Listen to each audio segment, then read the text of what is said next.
Hi guys, মই পাকঘৰত আহি গ'লোঁ আৰু আজি বলক আমি কি বনাম জানে? আজি আমি বনাম লাই গাহৰি। বলক দেখাওঁ কেনেকৈ বনাম। বহুদিন হ'ল তোমাক একেৰাহে নেদেখা,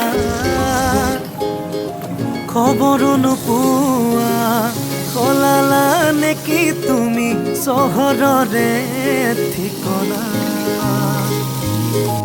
ভবাতো নাছিলো তুমি হঠাৎ এৰি যাবা, কৰি এৰা পৰলীয়া।